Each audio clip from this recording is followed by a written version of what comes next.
এই তো শীত চলে আসলো।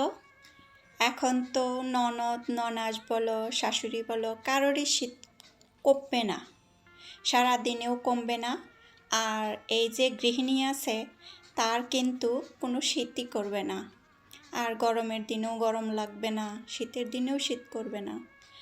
আসসালামু আলাইকুম, কেমন আছো আপু ভাইয়ারা? এই তো সুন্দর একটা কাজ করে নিলাম। আমার এই কাজটা করতে অনেক ভালো লাগে। টাকা জমা করতে, টাকা সঞ্চয় করা আমাদের গৃহিণীদের একটা একটা সহজ ব্যাপার, কিন্তু টাকাটা ধরে রাখা অনেক কঠিন ব্যাপার। তারপরেও আমরা চেষ্টা করি টাকা জমা করতে, যাতে আমাদের হাতে কিছুটা হলেও টাকা থাকে। যেহেতু টাকা আমাদের পুরুষ মানুষের চিন্তা করতে পারে না যে আমাদের কাছে টাকা থাকবে, আমরা কি করব টাকা দিয়ে, সেই কথাটাই আগে বলে যে বাসা বাড়িতে বসে থাকো, কি করবা। আর এই তো শীত চলে আসলো, এখন তো মার্কেট করা লাগবে, শীতের জন্যে কসমেটিক্স কিনতে হবে। এই তো শরীর ফাটা, হাত চড়চড়া করা, ঠোঁটলে কেমন যেন হয়ে যাওয়া, মুখটা কেমন টান টান হওয়া। আর শীতের দিন আসলেই তো এই সবেরই দরকার পড়ে। আর শীতের মধ্যে একটু খরচটাও বেশি বেড়ে যায়, খাবার দাবার পিঠা চিড়া সব কিছুর মধ্যেই অনেক খরচ বেড়ে যায়। মেহমানরা এদিক সেদিকে যাওয়া আসা করে বেশি, শীতের সময়ে দাওয়াত হয় বেশি, গরমের দিনে তেমন একটা খাবার দাবারের আয়োজন হয় না। আর যেমন যা ইচ্ছা শীতের দিনে দাওয়াত করে খাওয়ানো হয়। আমার মার বাড়ি যেরকম, ভাই শীতের সময়ই দাওয়াত করে এক বছর পরে পরে, তারপরে আমরা ইচ্ছা করে যাই।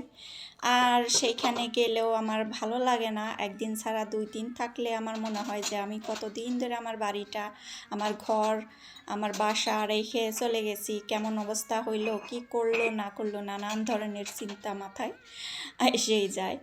এই তো আমি সকালবেলা সব গুছিয়ে নিলাম। আর গোসলের আগে যে যে কাজগুলা করা লাগে, গোসল করার পরে কিন্তু সেই কাজগুলো আর করতে ইচ্ছা করে না। তারপরেও এই ঠান্ডার সময় আমি প্রথমে গোসলটাই করে নিই। এখনও তো তেমন একটা শীত পড়ে নাই, খুব শীত পড়ে নাই আর কি, তারপরেও শীত পড়ছে। যেখানে যেখানে শীত পড়ার তা ভালোই শীত পড়ছে। এখন আমি সকালের নাস্তা তৈরি করে নেব। সকালের নাস্তায় শুকনা রুটি থাকবে আর বাসি তরকারি আছে, বাচ্চারা সেই বাসি তরকারি দিয়েই খাবে। ডিম ভেজে দিলাম না, চিন্তা করলাম যে আজকে না ভাজলে, আজকে দেখি কোনো রকমে চলতে পারি কিনা।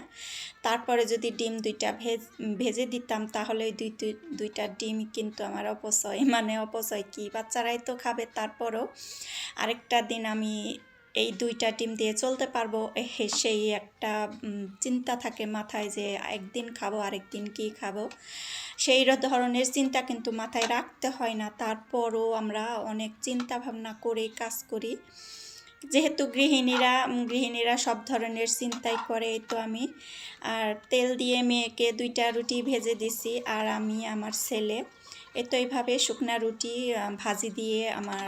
ভাজি দিয়ে ভালো লাগে। আর সকালবেলার জন্য একটু বেশি করে ভাজি করাই ভালো, যাতে শুধু রুটি বা পরোটা করলেই হয়ে যায়। আর যদি ঠান্ডা ভাত থাকে তাহলে তো কোনো কথাই নাই, ঠান্ডা ভাত আমি, আমার ছেলে মেয়ে সবাই আর কি খাইতে পারি। ঠান্ডা তরকারি হলে ঠান্ডা ভাত দিয়ে, এখন আর কি সুবিধা আছে যে ফ্রিজে রাখা লাগে না, অনেক সুবিধা আছে, কিছুই নষ্ট হয় না বাইরে থাকলেও। এখন খুঁটে খুঁটে দেখতে হয় না যে কোনটা বাইরে রইল, কোনটা ফ্রিজে ঢুকাতে হবে।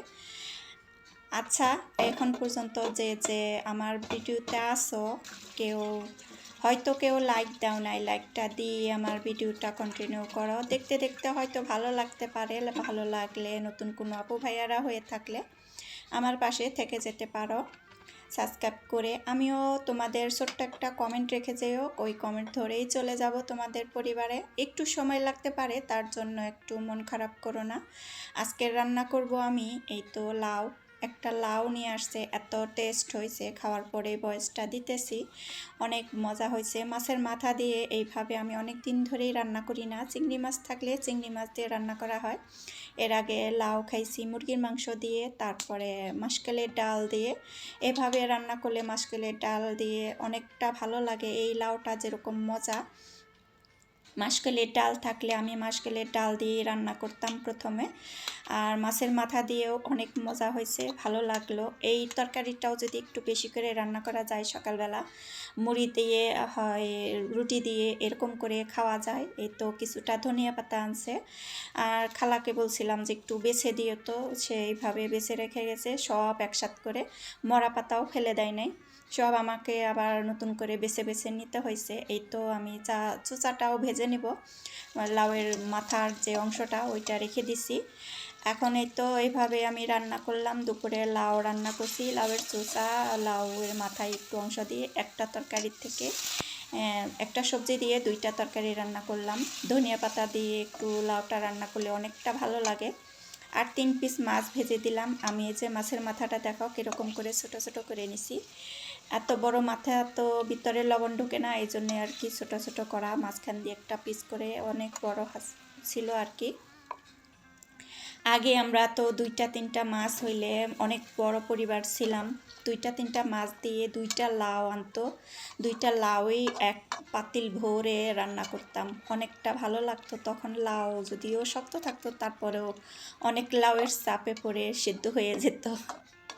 এই তো আমার লাউটা রান্না করা হয়ে যাইতেছে, এখন আমি তো সবজিটা ভাজি করে নেব আর কি।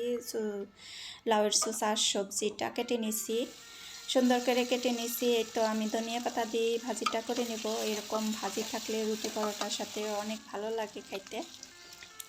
এই শীতটা তো আমার ভালোই লাগে, কার কার কেমন লাগে শীতের সময়। কাজ করতে একটু অসুবিধা হয়, তার জন্য কাজ করব আমরা একটু, আমি সন্ধ্যার সময় কাজের জন্য যদি কিছুটা হয়ে কাজ করি তাহলে আমি একটু গরম পানি করে রাখি।